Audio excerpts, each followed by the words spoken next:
Pendant 23 ans, j'ai respiré au rythme des chiffres et des objectifs trimestriels. Directrice financière chez Lumière Bleue, une entreprise parisienne de solutions informatiques, j'avais l'impression d'avoir bâti chaque étage de ce succès avec mes propres mains.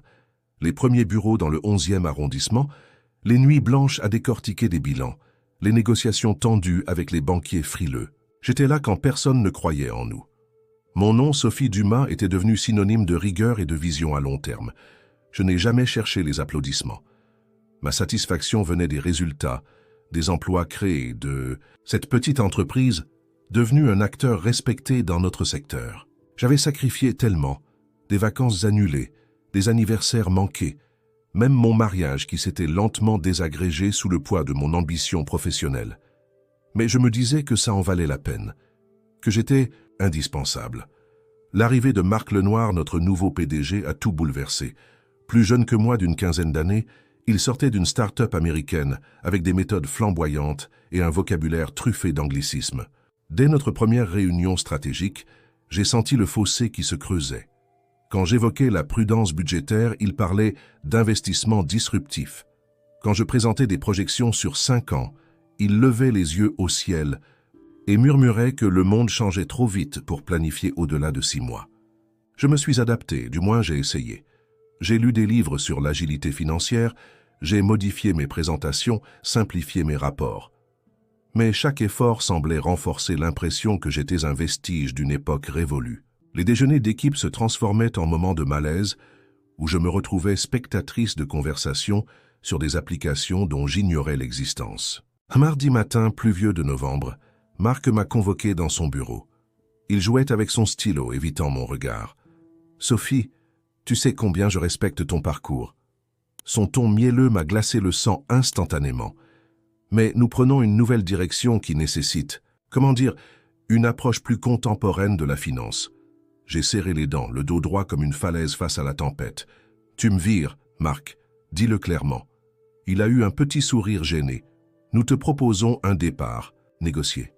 Avec un package généreux, bien sûr, tu pourras prendre ta retraite plus tôt que prévu. » Retraite. Le mot m'a frappé comme une gifle. À 52 ans. Comme si mon cerveau avait soudainement cessé de fonctionner. Comme si mon expérience était devenue un handicap plutôt qu'un atout.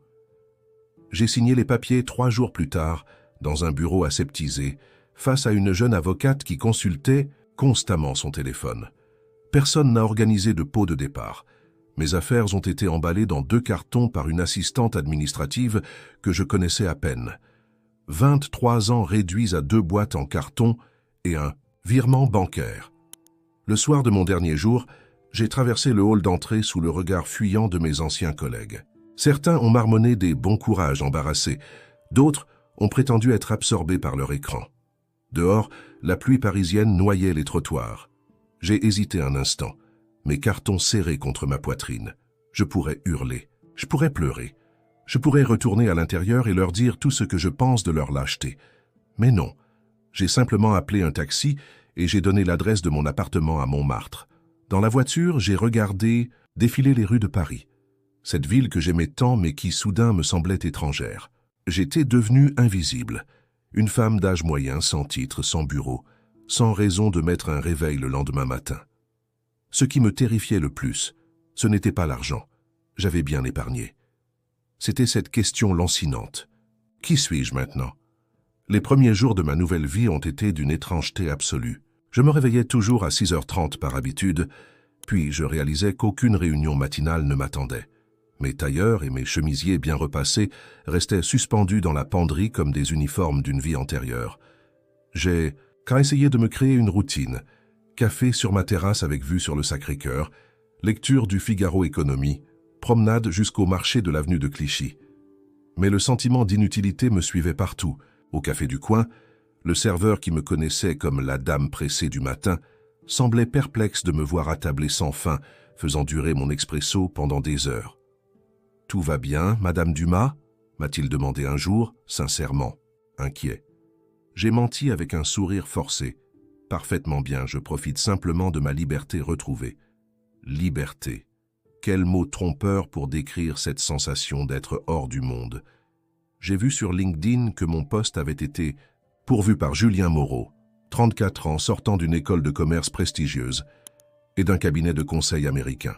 Sa photo montrait un jeune homme au sourire confiant, portant des lunettes à monture épaisse et une barbe soigneusement taillée.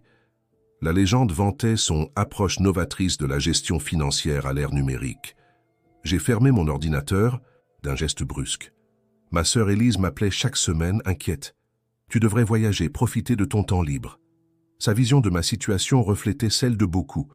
J'avais eu une belle carrière, maintenant c'était l'heure de la retraite anticipée et du repos bien mérité. Mais je n'avais que 52 ans. Je n'étais pas prête à regarder des croisières sur le Danube ou à m'inscrire à des cours d'aquagym. Un soir de janvier particulièrement glacial, j'ai reçu un message de Nathalie, mon ancienne assistante chez Lumière Bleue. « Vous me manquez. Tout part à la dérive ici. Le nouveau directeur financier a complètement bouleversé votre système de reporting. Personne n'y comprend rien. » J'ai fixé l'écran de mon téléphone, partagé entre une satisfaction mesquine et une profonde tristesse. Ce système, je l'avais perfectionné pendant des années. Il était efficace, transparent, adapté à notre structure. Maintenant, il était jeté aux oubliettes au nom de la modernité. J'ai commencé à répondre, puis j'ai effacé mon message. Qu'aurais-je pu dire? Que j'étais désolé, que j'espérais que ça s'arrangerait, que je serais ravi qu'il échoue pour me donner raison. Aucune réponse ne semblait appropriée. Cette nuit-là, incapable de dormir, j'ai ouvert un carnet vierge et j'ai commencé à écrire. Sans plan précis, j'ai laissé couler mes pensées. J'ai écrit sur ma colère, ma peur, mon sentiment d'injustice. Puis, presque malgré moi, j'ai commencé à noter des idées qui me venaient depuis des années. Des améliorations que j'aurais voulu apporter à Lumière Bleue, mais que je n'avais jamais osé proposer par manque de temps ou par crainte d'être trop audacieuse. Vers 3 heures du matin, épuisé mais étrangement apaisé, j'ai relu ces pages couvertes de mon écriture nerveuse. Il y avait là quelque chose d'intéressant. Un concept de gestion financière adapté spécifiquement aux PME en transition numérique, un domaine que je connaissais intimement pour l'avoir vécu pendant 2 décennies. Le lendemain, j'ai commencé à structurer ces idées. J'ai créé des tableaux, des schémas, des projections. Pour la première fois depuis mon départ, j'ai ressenti cette excitation familière, cette stimulation intellectuelle qui m'avait porté pendant toute ma carrière. Mon cerveau n'était pas obsolète. Il était simplement au chômage technique. J'ai repensé à Thomas Rivière, un ancien collègue devenu consultant indépendant quelques années plus tôt. Nous avions gardé contact, échangeant occasionnellement des messages pour nos anniversaires respectifs. Sur une impulsion, je l'ai appelé et lui ai proposé un déjeuner. Nous nous sommes retrouvés dans une brasserie près de la place de la République. Thomas n'avait pas changé. Toujours cette énergie contagieuse, cette façon de parler avec ses mains. « Sophie, quelle surprise! J'ai appris pour ton départ. Ces imbéciles ne savent pas ce qu'ils perdent. » J'ai esquissé un sourire fatigué. « Merci, Thomas. Mais je ne t'ai pas invité pour ressasser le passé. J'ai une idée dont j'aimerais te parler. » Son regard s'est éclairé d'intérêt tandis que je commençais à lui exposer mon concept. À mesure que je parlais, ma voix devenait plus assurée, mes gestes plus précis. Pour la première fois depuis des mois, je me sentais à nouveau moi-même. Pas l'ancienne directrice financière évincée, mais Sophie Dumas, une femme avec des compétences, une vision et peut-être un nouvel avenir à construire. Le projet a pris forme avec une rapidité surprenante. Thomas avait trouvé mon idée non seulement viable, mais nécessaire dans le paysage économique actuel. Les PME françaises sont perdues entre les méthodes traditionnelles et la digitalisation sauvage, m'avait-il expliqué avec enthousiasme. Ton approche hybride pourrait être exactement ce dont elles ont besoin. 1 mois après notre déjeuner, nous avions créé une structure légère, Passerelle Finance. Notre proposition était simple mais puissante, aider les entreprises, moyennes à moderniser leur gestion financière sans balayer leurs fondations. Concilier innovation et stabilité, un concept que j'avais défendu en vain chez Lumière Bleue. Pour notre bureau, nous avions loué un petit espace dans un coworking du 10e arrondissement. Rien à voir avec les locaux luxueux que j'avais connus, mais l'énergie y était palpable. À 53 ans, je me retrouvais entouré de jeunes entrepreneurs, de freelance, de start-upers.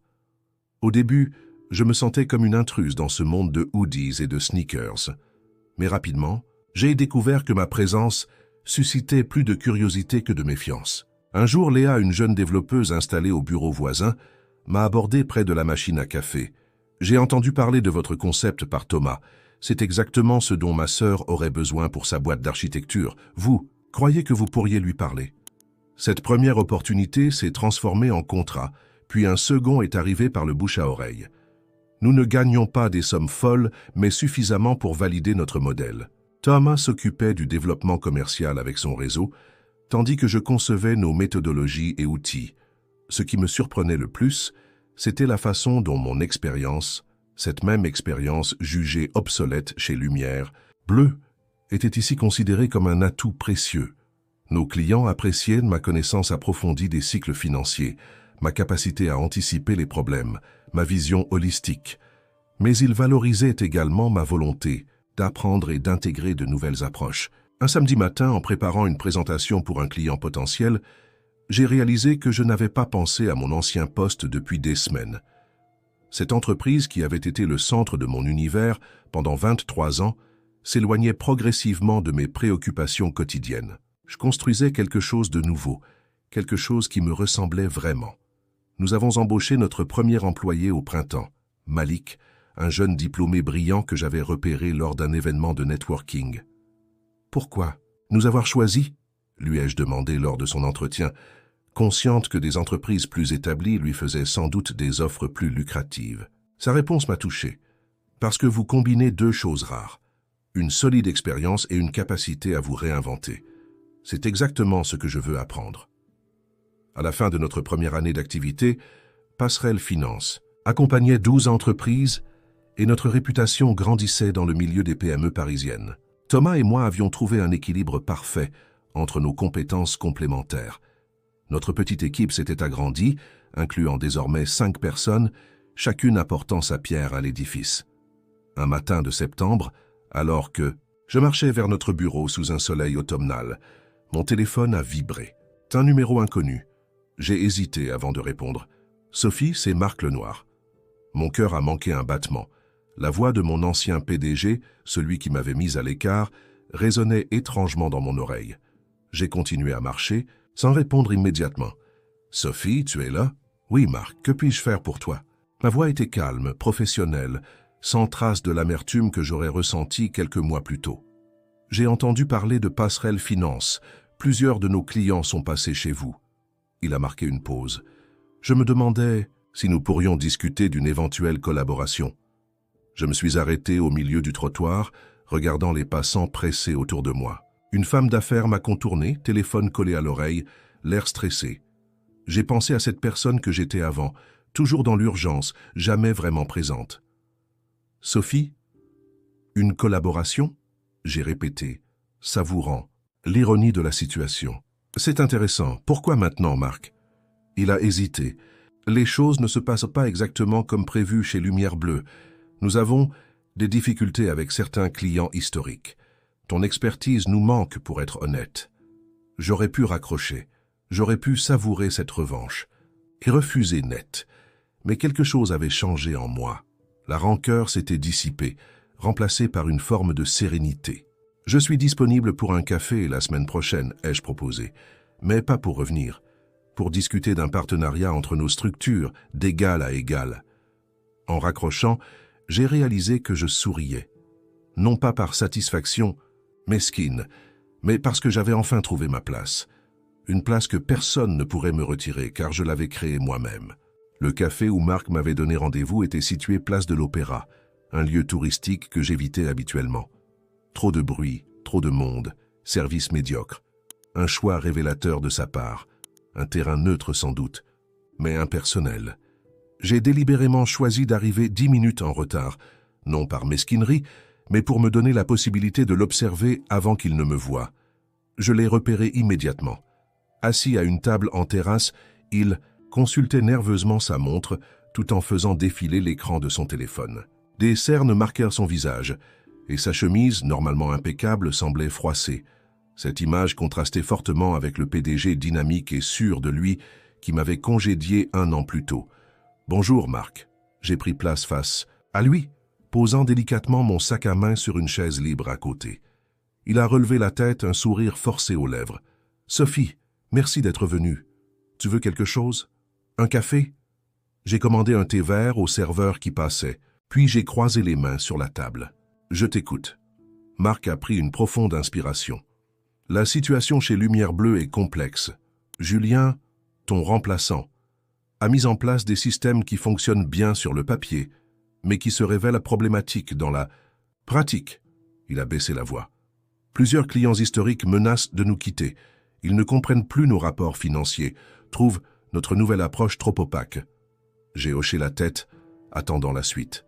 Marc semblait espérer une réaction de ma part, une question peut-être, ou un signe de satisfaction face à ces difficultés. Mais je restais impassible. J'ai appris que certains d'entre eux vous ont approché, toi et ton associé.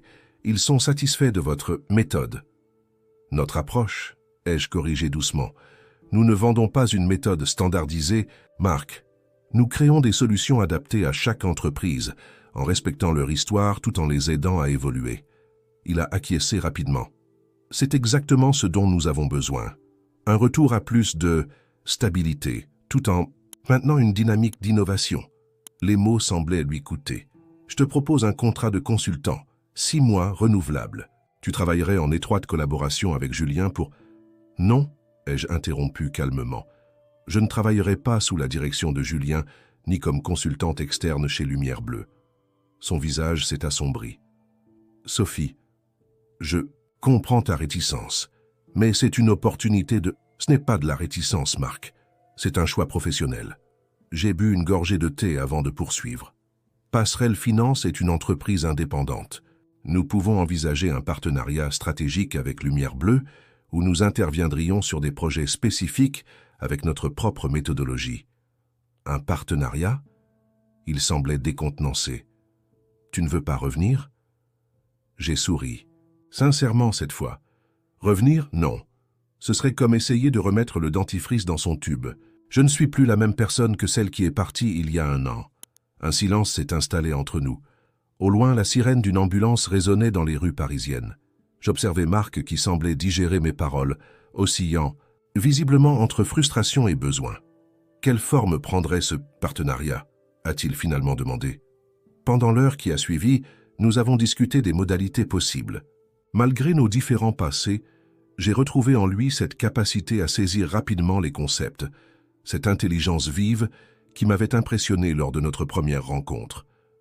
Il n'était peut-être pas le monstre d'ingratitude que j'avais dépeint dans mes moments les plus sombres, juste un homme d'affaires pris dans ses propres contradictions, ses propres pressions. En quittant le café, nos conditions préliminaires établies sur un coin de serviette, j'ai ressenti une étrange sérénité. Non pas parce que j'avais gagné ce round, mais parce que j'avais enfin trouvé ma juste place. Ni victime, ni bourreau, simplement une professionnelle qui savait exactement ce qu'elle valait. En marchant vers la station de métro, mon téléphone a vibré. Un message de Thomas. Alors, cette rencontre avec l'ennemi? J'ai tapé rapidement.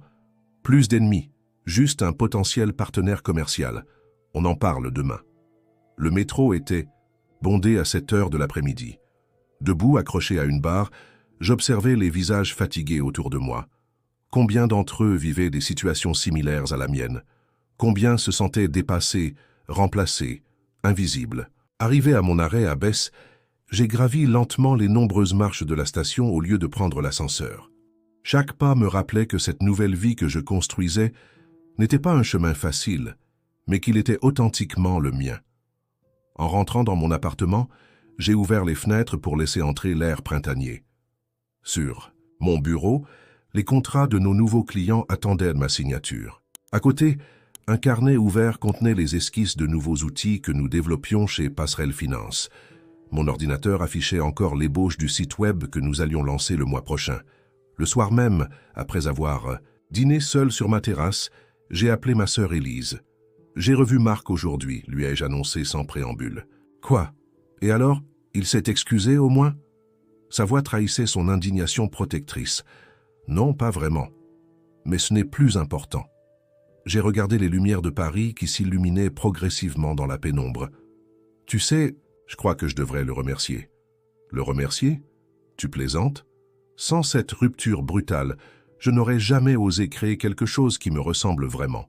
J'aurais continué sur ma lancée, confortable mais pas totalement épanoui. Le silence de ma sœur trahissait son incompréhension. Comment lui expliquer que parfois, nos plus grandes blessures deviennent nos tremplins les plus puissants. L'automne s'est installé sur Paris, transformant les Tuileries en tapis dorés et amenant cette lumière si particulière qui rend la ville encore plus photogénique. Notre partenariat avec Lumière Bleue avait pris forme contre toute attente, créant une situation que je n'aurais jamais imaginée quelques mois auparavant. Notre première intervention commune concernait un client historique, une entreprise familiale du secteur textile qui souhaitait moderniser sa gestion financière sans perdre son âme. Nous avions organisé un atelier dans leurs locaux de Pantin, Thomas et moi représentant Passerelle Finance, Julien et une consultante junior pour Lumière Bleue.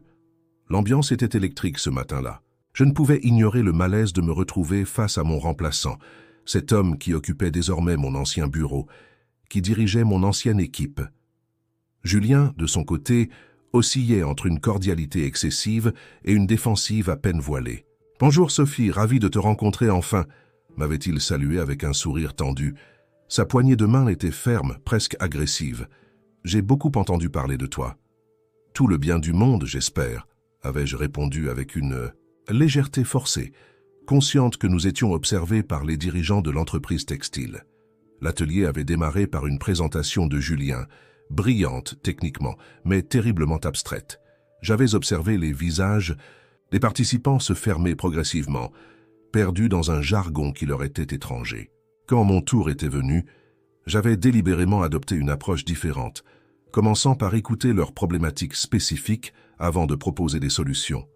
À la pause déjeuner, Thomas m'avait entraîné à l'écart. « C'est compliqué », avait-il murmuré. « Julien te voit comme une menace, il pense que tu cherches à reprendre ta place. » J'avais secoué la tête. « C'est absurde. Je n'ai aucune envie de revenir. Ce partenariat est purement professionnel. Tu le sais. » Je le sais, mais lui vit dans la peur de se faire remplacer à son tour. Cette observation m'avait frappé par sa justesse. N'avais-je pas ressenti exactement la même angoisse à l'arrivée de Marc? Cette crainte d'être dépassé, remplacé? Je voyais maintenant le cycle se perpétuer, avec Julien dans mon ancien rôle et moi dans celui de la menace extérieure. L'après-midi s'était poursuivi dans cette tension larvée, jusqu'à un moment critique lors de la présentation des outils de reporting. Julien avait défendu avec véhémence un système entièrement automatisé, éliminant pratiquement toute intervention humaine. « Mais qui va interpréter ces données ?» avait demandé François Leroy, le directeur de l'entreprise textile. « Ces graphiques sont impressionnants, mais comment les contextualiser par rapport à notre historique, à notre secteur ?» Julien avait commencé à expliquer les algorithmes de comparaison sectorielle quand j'étais intervenu, peut-être trop spontanément. « Si je peux me permettre, Monsieur Leroy soulève un point crucial. L'automatisation est précieuse, mais elle doit compléter l'expertise humaine, pas la remplacer. » Le regard assassin de Julien m'avait traversé. Trop tard, j'avais réalisé que mon intervention pouvait être perçue comme une attaque directe contre son approche. Sur le chemin du retour dans le RER bondé, j'avais appelé Marc pour lui faire part de mes inquiétudes. Ce partenariat ne fonctionnera pas si Julien se sent constamment menacé par ma présence. Marc avait soupiré. Je lui parlerai. Mais comprends-le, il est dans une position délicate. Je suis prêt à faire des efforts, mais pas à édulcorer. Notre méthodologie, notre valeur ajoutée réside justement dans cette approche hybride. Ce soir-là, en rentrant dans mon appartement silencieux, j'avais été saisi par un profond sentiment de solitude. Cette vie que j'avais reconstruite me satisfaisait professionnellement, mais qu'en était-il du reste? J'avais 53, Charles divorcé depuis 8 ans, sans enfants. Mes journées étaient pleines, intenses, mais mes soirées, je m'étais servi un verre de Bordeaux et j'étais sorti sur ma petite terrasse. La nuit était tombée sur Montmartre. Les lumières scintillaient sur les toits de Paris. Cette vue que j'aimais tant me semblait soudain insuffisante. J'avais sorti mon téléphone et fait défiler mes contacts. Tant de noms, si peu de véritables amis. La plupart de mes relations étaient professionnelles, des collègues, des clients, des fournisseurs. Ma vie personnelle s'était étiolée au fil des années, sacrifiée sur l'autel de ma carrière. Mon doigt s'était arrêté sur le nom de Claire, une amie d'enfance avec qui j'avais renoué contact récemment. Sur une impulsion, je l'avais appelée. « Sophie, tout va bien ?» Sa voix chaleureuse avait immédiatement réchauffé mon cœur. « Ouais, enfin, je crois. Tu es libre pour dîner ce week-end. » 2 jours plus tard, attablé face à Claire dans un petit restaurant du Marais, j'avais partagé mes doutes, mes questionnements. Claire, psychologue de profession, m'avait écouté, avec cette attention bienveillante qui la caractérisait. « Tu as reconstruit ta vie professionnelle, Sophie. C'est admirable. Mais qu'en est-il de ton équilibre personnel ?» Sa question m'avait désarçonné. Je n'ai pas vraiment eu le temps d'y penser. Peut-être est-ce le moment. Elle avait souri. La Sophie que je connais depuis l'école primaire ne se définissait pas uniquement par son métier. Tu aimais la photographie, la randonnée, les voyages improvisés. Ces souvenirs avaient fait remonter une vague de nostalgie. Cette jeune femme aventureuse, curieuse de tout, où était-elle passée? S'était-elle dissoute dans les tableaux Excel et les réunions stratégiques? Tu as raison, avais-je admis. J'ai tellement voulu prouver ma valeur professionnelle que j'en ai oublié le reste. Dans les semaines qui ont suivi, j'ai commencé à élargir mon horizon au-delà de Passerelle Finance. J'ai repris des cours de photographie le samedi matin. J'ai rejoint un groupe de randonnée qui explorait les forêts autour de Paris. J'ai même accepté l'invitation de mon voisin, Jean-Philippe, à un concert de jazz à la Villette. Une sortie qui s'était transformée en dîner, puis en promenade, nocturne le long du canal Saint-Martin.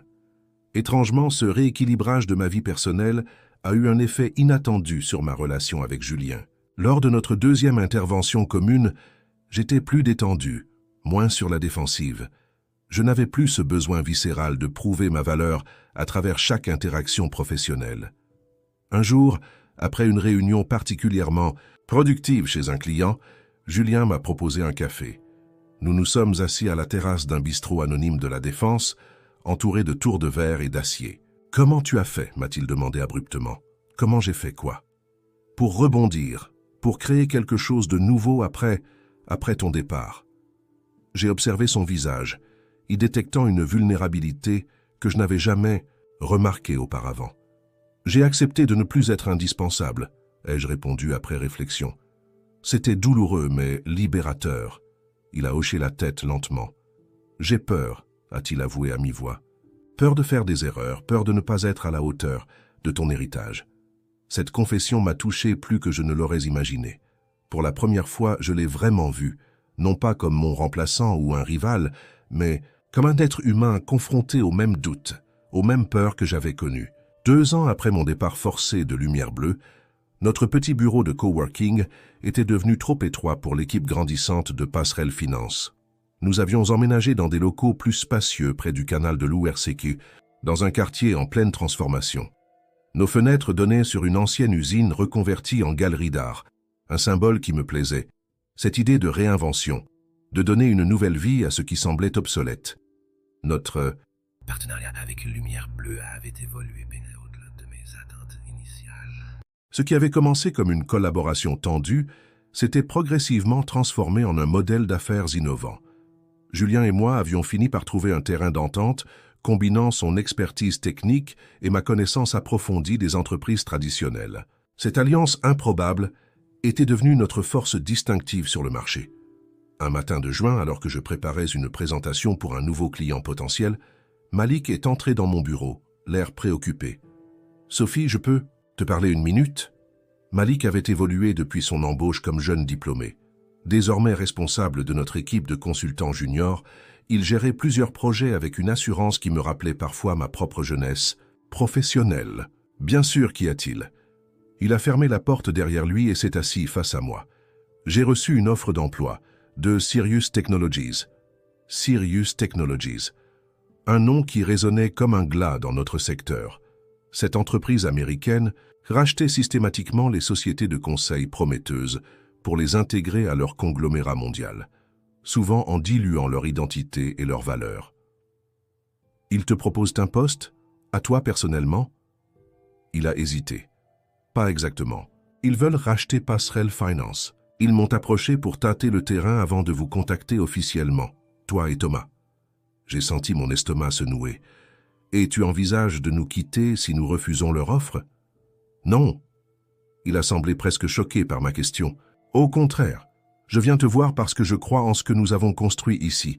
Quelque chose d'authentique, d'humain. Sirius, c'est l'opposé de notre philosophie. Le soulagement m'a envahi, suivi immédiatement par une vague de fierté. Malik n'était pas venu négocier son départ ou faire pression. Il était venu par loyauté. Merci pour ta franchise, Malik. Je suppose qu'ils t'ont fait miroiter un poste important dans leur structure. Il a esquissé un sourire gêné. Directeur régional pour leur division conseil en France. J'ai sifflé doucement. Impressionnant. Et probablement le double de ton salaire actuel. Sans doute, mais l'argent n'est pas tout. Cette phrase, dans la bouche d'un homme de 30 ans à peine, m'a ému. J'ai repensé à mes propres choix, à cette époque où j'aurais sacrifié presque tout pour ma carrière. Tu as raison, Malik. L'argent n'est pas tout. Mais ne t'inquiète pas pour Passerelle Finance, nous ne sommes pas à vendre. Le soir même, j'ai organisé un dîner avec Thomas chez moi pour discuter de cette approche. Sur ma terrasse, sous les étoiles parisiennes, nous avons pesé le pour et le contre. L'offre sera probablement substantielle, a remarqué Thomas en sirotant son vin. Et honnêtement, à nos âges, ce pourrait être une belle porte de sortie. Prendre notre retraite confortablement, voyager. J'ai contemplé les lumières de la ville en contrebas. Est-ce vraiment ce que tu veux, prendre ta retraite? Il a ri doucement. Non, pas vraiment. J'aime trop ce que nous faisons. Je me sens utile. Exactement, ce n'est pas qu'une question d'argent. C'est une question de sens. Nous avons décliné l'offre de Sirius Technologies la semaine suivante, malgré un montant qui dépassait nos estimations les plus optimistes. À la place, nous avons proposé à nos employés un plan de participation au capital, transformant progressivement Passerelle Finance en une entreprise partiellement détenue par ceux qui y travaillaient. Cette décision a déclenché une onde de choc dans notre petit monde professionnel. Certains nous ont traités de fous, d'autres d'idéalistes naïfs, mais au sein de notre équipe, l'annonce a été accueillie avec un enthousiasme qui confirmait que nous avions fait le bon choix. Un samedi après-midi, alors que je flânais au marché d'Aligre avec Jean-Philippe, qui était devenu bien plus qu'un simple voisin au fil des mois, mon téléphone a vibré. Le nom de Marc est apparu sur l'écran. « Excuse-moi, je dois prendre cet appel », ai-je dit à Jean-Philippe en m'éloignant légèrement. « Sophie, tu as une minute ?» La voix de Marc semblait tendue. « Oui, que se passe-t-il ?»« Sirius Technologies nous a approchés.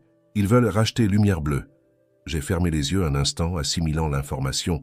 « Je vois. Et tu appelles pour ton avis. Tu les connais mieux que moi maintenant. Est-ce que c'est une bonne opportunité ou un piège ?» La situation avait quelque chose d'ironique. Marc Lenoir, l'homme qui m'avait jugé dépassé, me demandait maintenant conseil face à ce tournant majeur. Ce n'est ni l'un ni l'autre. Marc, c'est un choix. Un choix qui dépend de ce que tu veux vraiment pour Lumière Bleue, pour ton équipe, pour toi-même. Un silence s'est installé. Tu as refusé leur offre, n'est-ce pas? Oui, mais notre situation est différente de la vôtre. Nous sommes une petite structure. Nous pouvons nous permettre d'avancer à notre rythme. Tu sais, a-t-il repris. Après un moment, j'ai souvent repensé à notre conversation, celle où je t'ai annoncé ton départ. J'ai été injuste, et probablement arrogant. Cette confession tardive aurait pu me procurer une satisfaction vengeresse quelques années plus tôt. Aujourd'hui, elle me laissait simplement pensive. L'eau a coulé sous les ponts, Marc. Nous avons tous les deux avancé. Justement, tu as créé quelque chose d'authentique, quelque chose qui te ressemble. Je l'admire, même si je ne te l'ai jamais dit. En raccrochant, j'ai rejoint Jean-Philippe, qui m'attendait patiemment devant un étal de fromage. Il a immédiatement perçu mon trouble. « Tout va bien ?» J'ai hoché la tête, soudain envahi par une clarté cristalline. Oui, mieux que bien, en fait. Ce soir-là, en préparant le dîner dans ma cuisine avec Jean-Philippe, j'ai réalisé combien ma vie avait changé. Ce n'était pas seulement une question de carrière reconstruite ou de nouvelle entreprise. C'était bien plus profond, plus essentiel. Pendant des décennies, j'avais défini ma valeur par mon titre, mon salaire, ma position hiérarchique. J'avais cru que perdre ce statut équivalait à perdre mon identité. Quelle erreur fondamentale! La véritable victoire n'était pas d'avoir créé une entreprise prospère après avoir été évincé. Ce n'était pas non plus d'avoir prouvé ma valeur à ceux qui m'avaient sous-estimé. La véritable victoire était d'avoir découvert que mon identité ne dépendait pas de ces validations externes. En regardant Jean-Philippe rire, en essayant maladroitement de couper des légumes, en pensant à notre équipe soudée chez Passerelle Finance, à mes nouvelles amitiés, à mes passions redécouvertes, j'ai compris que j'avais gagné bien plus que ce que j'avais perdu. Cette femme de 55 ans qui préparait un dîner simple un samedi soir n'était plus définie par sa fonction ou son entreprise. Elle était définie par ses choix, ses valeurs, ses relations. Elle était plus complète, plus authentique que la directrice financière obsédée par sa carrière que j'avais été. « À quoi tu penses ?» m'a demandé Jean-Philippe en remarquant mon sourire. « Je pense que parfois les fins ne sont que des débuts déguisés. » Il a posé son couteau et m'a prise dans ses bras. « Philosophe en plus de tout le reste, tu ne cesseras jamais de m'étonner, Sophie Dumas. » Et c'était peut-être ça la plus belle des surprises, cette capacité à m'étonner moi-même, à découvrir des facettes de ma personnalité que je n'aurais jamais explorées sans cette rupture brutale dans ma trajectoire professionnelle. L'échec apparent s'était transformé en la plus précieuse des opportunités, celle de me réinventer, non pas en fonction des attentes extérieures, mais selon mes propres termes. La vie continue, bien sûr, avec ses hauts et ses bas. Passerelle Finance fait face à de nouveaux défis chaque jour. Ma relation avec Jean-Philippe évolue à son propre rythme, avec ses joies et ses complications. Rien n'est parfait. Mais désormais, je sais que ma valeur ne dépend pas de mon titre ou de mon succès. Elle réside dans ma capacité à rester fidèle à moi-même, à me relever après chaque chute et à transformer les obstacles en tremplin. Ce n'est pas l'histoire d'une revanche, c'est l'histoire d'une libération.